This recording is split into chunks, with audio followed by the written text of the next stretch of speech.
Olá, eu sou o Lorival Santana, seja muito bem-vinda, muito bem-vindo ao América Decide, o podcast da CNN Brasil, que traz para você a situação das eleições nos Estados Unidos neste ano de pandemia, de protestos contra o racismo, a violência policial e também de severos problemas econômicos causados pela própria pandemia. Nossos convidados são Roberta Braga, pesquisadora de redes sociais do Atlantic Council, um centro de pesquisas e estudos de Washington. Roberta, muito obrigado por aceitar o nosso convite. Obrigada a você, Lorival. O Atlantic Council, que é um centro de estudos de Washington. E o Felipe Campante, economista da Universidade Johns Hopkins, também de Washington. Felipe, muito obrigado por estar de volta aqui com a gente. Prazer estar aqui de novo. Bom, o presidente Trump foi para a Flórida na sexta-feira e o foco da viagem foi buscar o voto latino. Ele falou sobre Venezuela. We imposed historic sanctions on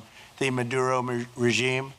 We indicted Maduro for narco-terrorism, as you know, everybody here knows. We're standing with the righteous and rightful leaders of Venezuela. At this time it's Juan Guaido.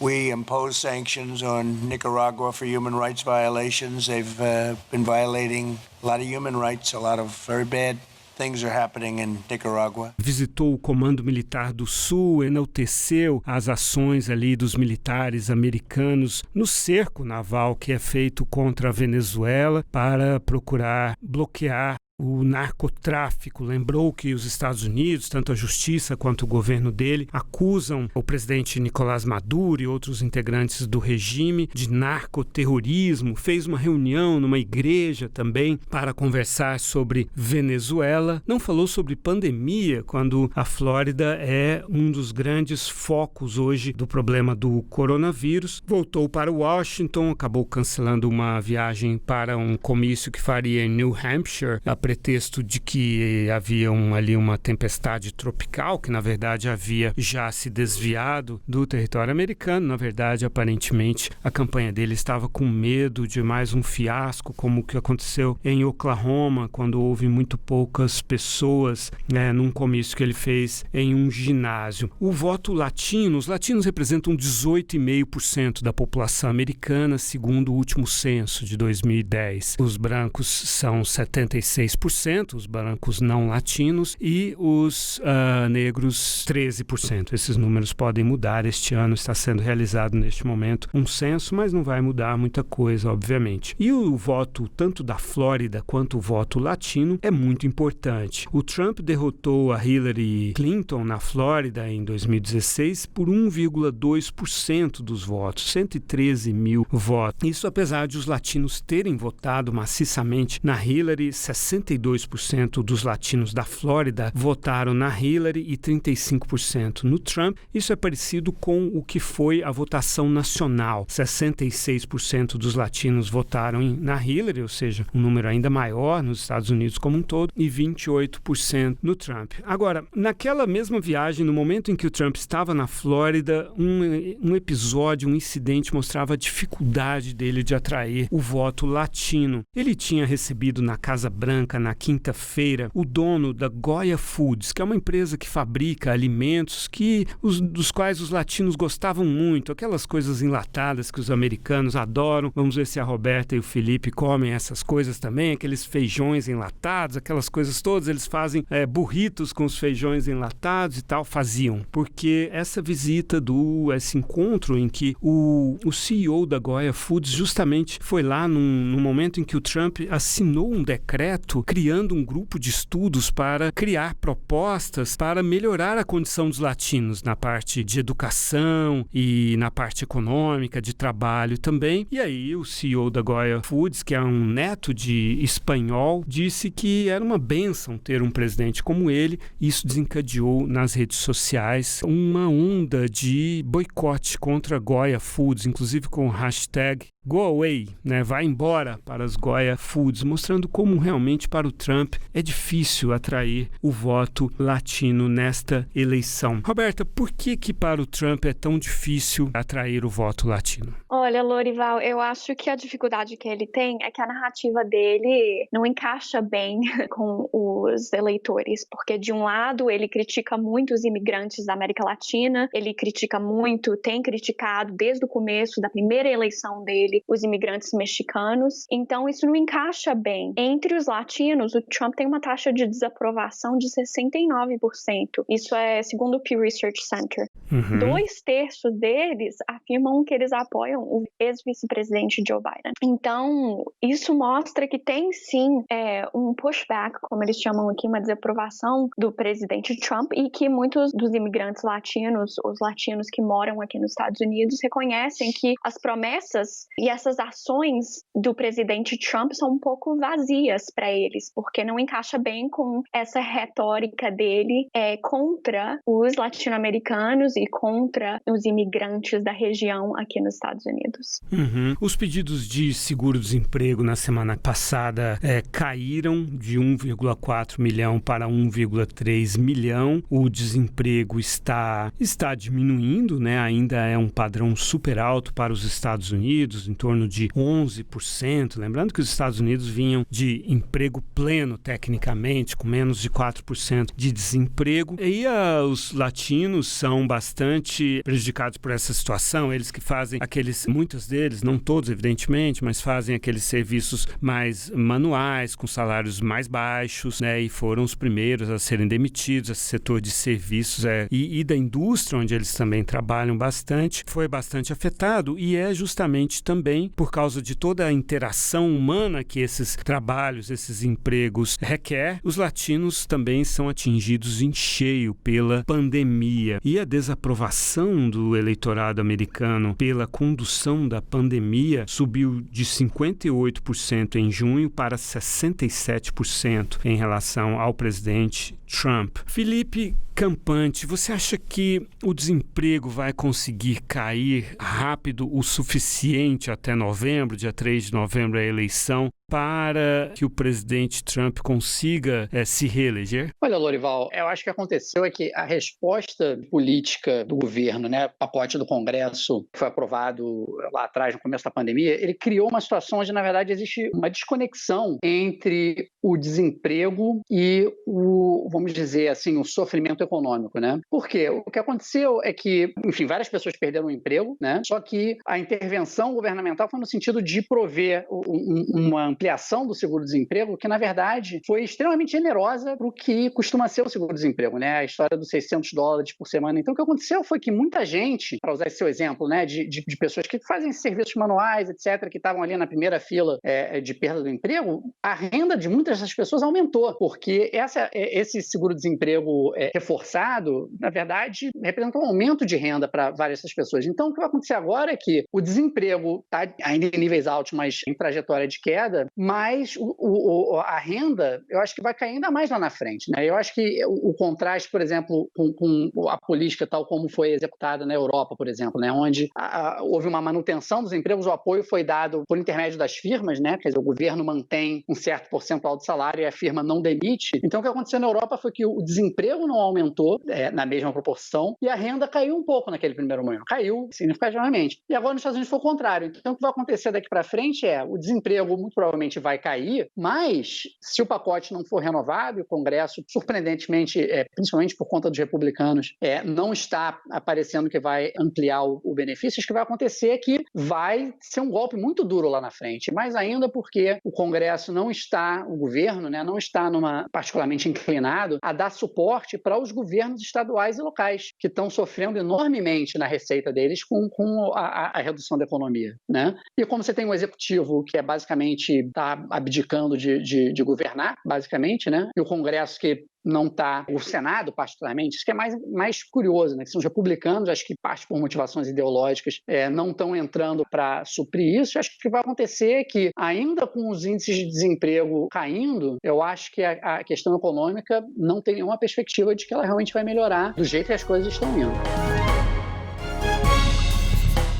Roberta Braga, e diante disso, o presidente Trump, não sei, eu quero até ouvir a sua sensação. A minha sensação é de que ele está ainda mais agressivo nas redes sociais, né, com relação aos negros, principalmente, colocando que contra o movimento Vidas Negras Importam, contra políticas que favorecem os negros na área de habitação, por exemplo, e buscando realmente explicitamente um conflito, né, entre a maioria branca e a minoria negra. Você tem também essa sensação e, de qualquer maneira, essa pode ser uma estratégia vencedora, considerando que, de fato, né, a imensa maioria dos eleitores são brancos e são eleitores que vão votar realmente, diferentemente de uma parte dos negros e dos latinos que acaba não votando, né? Olha, Lorival, sem dúvida, o presidente Trump tem usado, sim, as manifestações, os movimentos todos para objetivos políticos dele. E eu tô ficando aqui em Wisconsin por pouco tempo, por algumas semanas, e tenho visto, por exemplo, muita propaganda da campanha dele, usando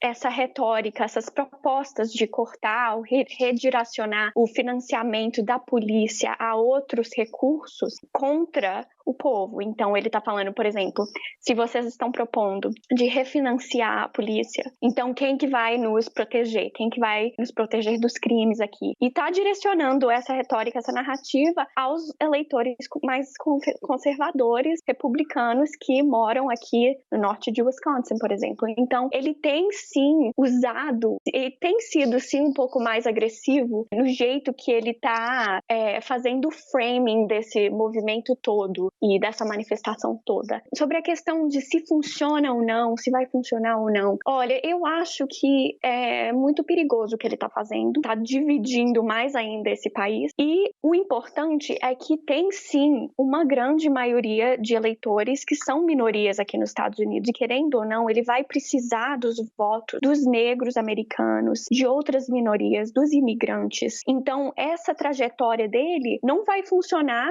em largo prazo, não vai funcionar para sempre. Ele vai sim ter que se posicionar de uma maneira diferente se ele quiser atrair os votos desses grupos importantes de eleitores aqui nos Estados Unidos. Wisconsin, onde a Roberta Braga está, foi um estado importantíssimo na eleição do Trump em 2016. Era um estado que tradicionalmente venciam os democratas, um estado liberal no sentido americano da palavra, e o Trump conseguiu virar ali por poucos votos, derrotou a Hillary Clinton, ganhou as cadeiras do colégio eleitoral. Eu estive na eleição, na campanha de 2012 de Wisconsin, e o Paul Ryan, que é daí, ele era o líder republicano na Câmara, especialista em assuntos fiscais, uma liderança ascendente, né, do Partido Republicano, se aposentou diante da dificuldade de enfrentar o Trump. Ele discordava, né, das visões do Trump, e ele, super jovem e um líder importante de Wisconsin, deixou a política, pelo menos provisoriamente, porque havia em 2016, entre 2016 e 2018, uma enorme dificuldade dos republicanos de enfrentar o Trump, que se tornou uma espécie de dono do partido. Ele que veio de fora, não era sequer do partido, né? Roberta, você sente aí que isso mudou um pouquinho? Quer dizer, as pessoas já estão com mais facilidade de discordar do Trump dentro da esfera republicana e eventualmente até não votar ou votar até no Joe Biden? Olha, tem tido sim um pushback dos republicanos contra o presidente Trump, especialmente sobre essas questões sociais, questões de racismo, discurso de ódio. Muitos deles aqui em Wisconsin, por exemplo, são fazendeiros que foram muito prejudicados por algumas das políticas públicas do presidente Trump. Então, tem tido sim uma revolta contra ele, mas eu acho que a gente ainda vê uma polarização enorme, e esse discurso do presidente contra imigrantes, esse discurso um pouco mais racista, esse discurso contra a China, tudo isso tem sido usado aqui e mostra sim que o povo está polarizado. Então, ainda tem, eu acho que o ex-vice-presidente Joe Biden vai sim ter um desafio em conquistar muitos dos eleitores em estados como os de Wisconsin, mas o que a gente espera é que, pelo menos economicamente,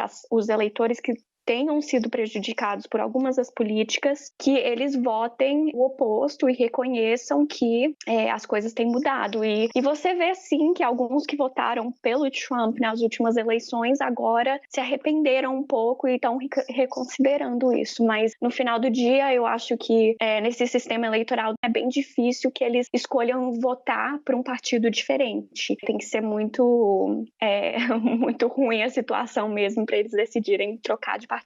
Então, eu acho que mesmo assim é um desafio. A Roberta citava aí um aspecto das estratégias do Trump, que ele corre muitos riscos, né? Ele se arrisca bastante, e um risco agora visível é essa estratégia dele em relação às escolas, né? Reabrir as escolas quando os epidemiologistas colocam uma série de preocupações em relação a isso, e ele ainda forçando a mão para o CDC, né? Os Centros de Controle e Prevenção de Doenças, afrouxarem as regras da reabertura das escolas, diminuírem o rigor aí nessas regras. Essa realmente é uma estratégia um pouco de tudo ou nada, ou não? Eu acho que, na verdade, ela é muito ilustrativa da abordagem geral, assim, do Trump em relação à pandemia em particular e em relação ao ato de governar em geral, que é exatamente um pouco uma ênfase na marketagem e na imagem, sem tomar medidas que viabilizem realmente aquilo que ele supostamente quer levar, né? Um pouco aquela coisa da discussão do abrir a economia versus controlar o vírus, e acho que já ficou bem claro agora, e o Brasil está deixando isso claro também, que não tem como abrir sem controlar o vírus, né? E acho que a mesma coisa se aplica às escolas, no sentido de que é evidente que é de suma importância, né, abrir as escolas para que a economia possa funcionar propriamente, né? As pessoas precisam que os filhos vão à escola, para não falar no custo imenso que essa ruptura aí na educação das crianças representa para as crianças em si. Só que o governo não toma providência nenhuma para controlar o vírus de uma forma que isso possa ser feito de uma maneira segura, né? Então, o que acontece é que fica um Deus nos acuda, que, em última análise, inviabiliza a abertura, de fato, de uma forma sustentada, e representa um tiro no próprio pé, né? Quer dizer, se a ideia é abrir as escolas, é fazer a economia funcionar, você tinha que estar tomando providências drásticas para controlar o vírus, como, diga-se de passagem, vários outros países fizeram, né? Países, inclusive, que tiveram crises importantes, né? A Itália, a França, etc., mas que tomaram providências, controlaram a situação e agora estão numa situação bastante mais promissora em termos de retomada da vida e da atividade econômica. Então, acho que é mais uma ilustração dessa abordagem, onde o governo é um governo que basicamente não governa e atrapalha, e em fazendo isso, acaba jogando contra o próprio objetivo que ele deveria estar alcançando, que é tentar fazer a vida voltar ao normal. Então, acho que é mais um exemplo dessa abordagem típica, né, do Trump. Roberta, se as escolas reabrem, fica claro para os eleitores que foi por pressão do Trump, ou ele conseguiria culpar os governadores e os prefeitos caso as escolas reabram, as professoras, os professores fiquem doentes, voltem para casa doentes, as crianças levem o vírus para seus pais, seus avós, e o problema se intensifique? Como é que ele poderia gerir uma crise como essa? Olha, sobre se fica claro para os eleitores que foi uma diretriz do presidente, eu não sei, mas pelo menos nessa última semana, o que a gente tem visto é que o presidente falou publicamente que considera as diretrizes do Centro de Controle de Doenças muito difíceis para as escolas. Ele alege que eles estão pedindo às escolas para fazerem muitas coisas que não são práticas, e ele até chegou a ameaçar no Twitter de cortar verbas federais para as escolas que não reabrirem. Embora ele não possa fazer isso unilateralmente sem a aprovação do Congresso americano, essas declarações eu acho que acrescentam muito uma dimensão de incerteza, estresse para as escolas, para os pais, para os alunos. O objetivo coletivo é definitivamente de reabrir as escolas, mas de uma maneira segura. E os pais, eu falo aqui em Wisconsin, pelo que eu tenho lido também, outro exemplo, né? Os pais aqui estão sim muito preocupados com com isso, mas é o que vocês disseram, que tem uma necessidade de voltar às escolas. Agora, eu acho que o vírus se espalha mais rapidamente em espaços fechados com